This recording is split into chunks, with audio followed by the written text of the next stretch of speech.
From all across our world to the heart of our nation's capital, ABC This Week with Christiane Amanpour starts now.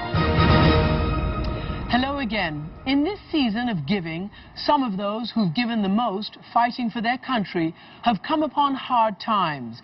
Returning to the home of the brave for thousands of military vets has meant returning to no home at all. And many of those who fought America's wars in Iraq and Afghanistan, are finding their transition to civilian life overwhelming. Sometimes complicated by post-traumatic stress disorder, substance abuse, unemployment, and difficulty adjusting to ordinary life after the extreme environment of combat. Thousands of veterans have been left homeless. ABC's Bob Woodruff takes a special look at the plight of these warriors without a home. It has been over 9 years since the U.S. has been at war in Afghanistan and Iraq. Over 2 million U.S. service members have deployed, many returning to the front lines more than once. And since that initial shock and awe campaign, the VA estimates that over 9,000 of these men and women have been homeless. Do you think Americans are shocked of how many veterans are now homeless from Iraq and Afghanistan? I think they should be. The idea that some man or woman who got home from Iraq or Afghanistan maybe just a couple of months ago is homeless, that should outrage, I think, everybody in America. It is hard to see them, but they are there. Was it ever this cold when you're sleeping here on the bench? No, because last winter wasn't that cold. Jose Pagan is a decorated veteran who survived 2 tours of duty in Iraq as a road clearance specialist. Just 3 days after leaving the military, he was homeless, living on the streets of the Bronx. How long was this your home? For around a month and a half, 2 months. A month and a half on the benches? Tell me how you laid down here? Oh, well, I mean, with the duffel bag, a duffel bag takes around that much space. You know, and then you have another duffel bag here. I don't really know how to... So this is duffel bag space. Then I have another duffel bag here laying. So it's pretty much like that. It was embarrassing, pretty embarrassing, especially as a veteran. Honor, pride, duty, loyalty, all these things that kick in as a soldier, you know. So then to find yourself here, you know, come on. Something you never imagined. Come on, never. I was a trained soldier, readily available at any time. In basic training, we say you eat now and taste later. So in Iraq, we said you fight now and you cry later. So what about here? Here, everything is backwards. You're just always constantly crying. He's not alone.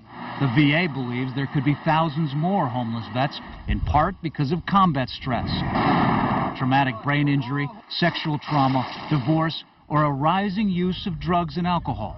People are very proud when they come back. They may not want to admit that they need some help. In New York City, the VA has partnered with the Department of Homeless Services to help identify and house veterans in need, to avoid making the same mistakes that were made after the Vietnam War. The Vietnam-era veterans, they were never properly reestablished in their communities when they returned.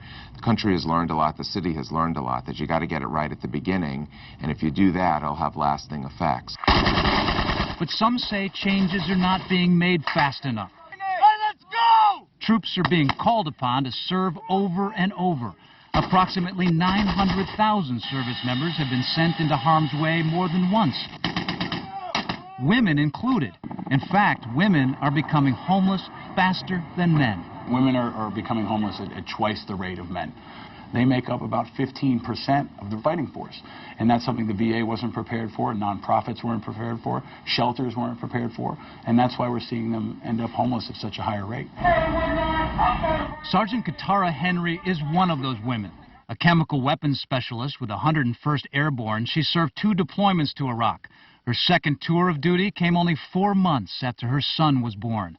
While in Iraq, her husband filed for divorce and was granted custody of their 2 kids.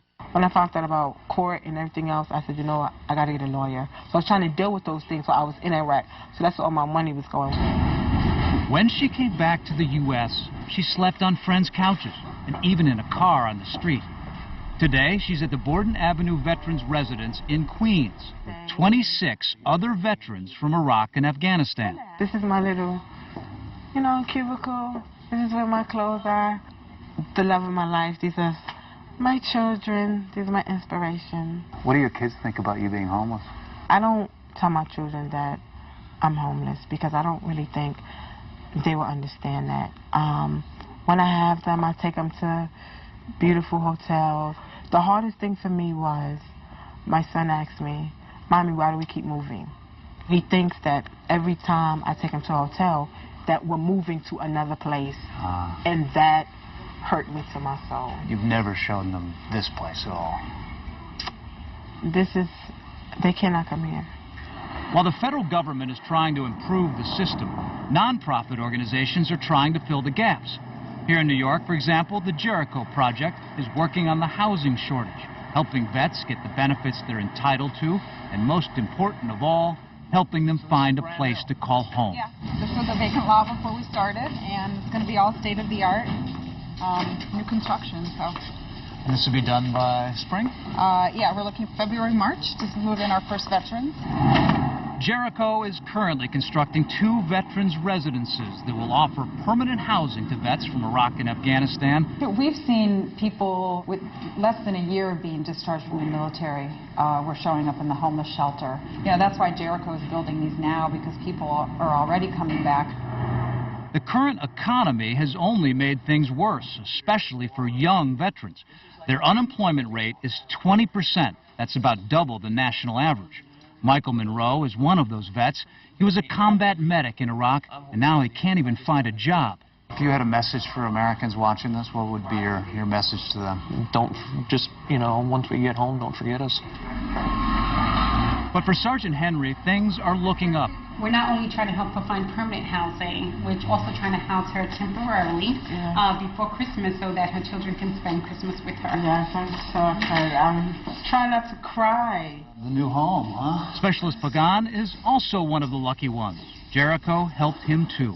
Everything changed. I have an apartment, and it was the first time, especially as a grown man, that I've gotten a gift like this.